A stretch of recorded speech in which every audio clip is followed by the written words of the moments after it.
Hello friends, आपका स्वागत है हमारे चैनल सरकारी नौकरी में। जैसा कि आप स्क्रीन पर देख पा रहे हैं, इंडियन कॉन्स्टिट्यूशन जो हमारा भारत का संविधान है, उसमें जो भाग फर्स्ट है जिसमें संघ तथा उसका राज्य क्षेत्र के बारे में वर्णन किया गया है, जो अनुच्छेद 1 से लेकर 4 तक हैं, उसमें अनुच्छेद 4 के बारे में हम इस वीडियो में देखेंगे। जिसको अनुच्छेद 1, 2 या 3 के बारे में पढ़ना है, समझना है, डिस्क्रिप्शन में लिंक दी गई है, वहाँ पर क्लिक करें और वहाँ से जाकर आप पढ़ सकते हैं। जिन्होंने अभी तक हमारा चैनल सब्सक्राइब नहीं किया है, भाइयों चैनल ज़रूर सब्सक्राइब कर दो, बेल आइकन ज़रूर दबा दो, क्योंकि वीडियो की हर नोटिफिकेशन सबसे पहले पहुँचेगी आपके पास, क्योंकि इस तरह की वीडियो हम चैनल पर डेली डालते रहते हैं। तो चलो बात करते हैं भारत के संविधान के अनुच्छेद 4 के बारे में।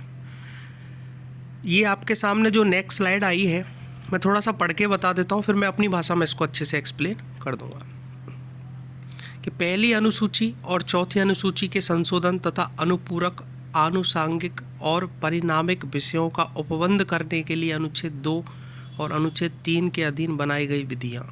ये तो इसकी हेडिंग हो गई। मैं एक बार पढ़ के बता देता हूँ, फिर मैं अच्छे से समझाऊंगा इसको।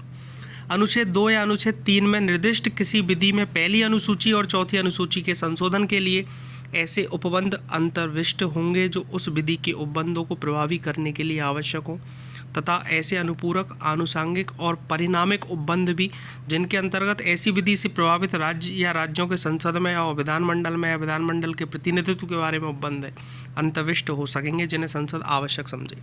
और दूसरा पॉइंट है, पूर्वोत्तर प्रकार की कोई विधि अनुच्छेद 368 के प्रयोजनों के लिए संविधान का संशोधन नहीं समझी जाएगी। अब मैं थोड़ा सा इसको अच्छे से एक्सप्लेन करता हूँ कि जैसे अपन बात करें अनुच्छेद 2 और 3 में, जैसे मैंने आपको समझाया कि अनुच्छेद 2 से अपन क्या कर सकते हैं कि किसी भी विदेश से अपन कोई भी राज्य अपने भारत संघ में मिलाना चाहें तो उसको मिला सकते हैं अनुच्छेद 2 के तहत, जैसे सिक्किम मिलाया था।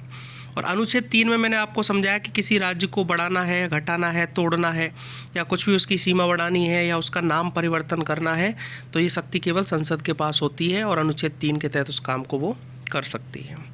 तो इस अनुच्छेद 4 में ये बोला गया है, ध्यान से समझना, बहुत इंपॉर्टेंट चीज़ है कि अनुच्छेद 4 में जो बोला गया है वो कहा गया है कि जो अनुच्छेद 2 और 3 के तहत कोई भी जो संशोधन होगा, समझना मैं क्या कहना चाहता हूँ। 2 और 3 के तहत, 2 में क्या था, विदेश से कोई भी राज्य मिलाना, 3 में क्या था कि राज्यों का नाम चेंज करना है, तोड़ना मोड़ना, कुछ भी जो भी है, सीमा चेंज करनी। तो 2 और 3 के तहत जो भी संशोधन होगा वो अनुच्छेद 368 के तहत नहीं होगा, उससे बाहर रखा गया है। मतलब 368 जो है वो केवल संविधान के संशोधन के लिए अनुच्छेद बनाया गया है।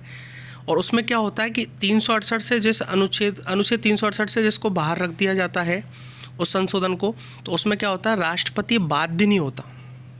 मतलब जैसे संसद चाहे तो राज्य का नाम चेंज कर सकती है, संसद नहीं चाहे तो नहीं कर सकती। इसमें राष्ट्रपति कोई भी सलाह नहीं देगा आपको, राष्ट्रपति कोई रोकेगा नहीं। जैसे संसद पहले ही राष्ट्रपति को बोल देगी कि हम इस राज्य का नाम चेंज करना चाहते हैं, फिर इसका कोई भी बढ़ाना या घटाना चाहते हैं इसको, ठीक है ना, इसकी सीमा में चेंज करना चाहते हैं, तो राष्ट्रपति बाध्य होगा कि वो उस पर साइन करे। यदि ये 368 के तहत होता ना, 368 अनुच्छेद के तहत संशोधन होता, तो फिर राष्ट्रपति को अधिकार होता कि उसको खारिज भी कर सकता है।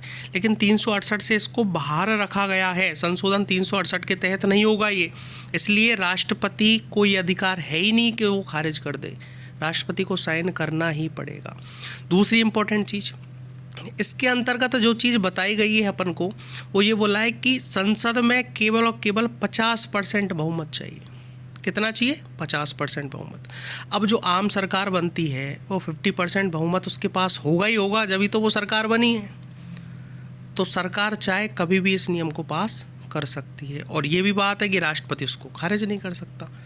तो सरकार के पास ये हक पूरा होता है, संसद के पास होता है एक तरह से, क्योंकि संसद में 50% बहुमत तो सरकार का होता ही होता है, तो इसलिए संसद के पास ये शक्ति पूर्णतः है।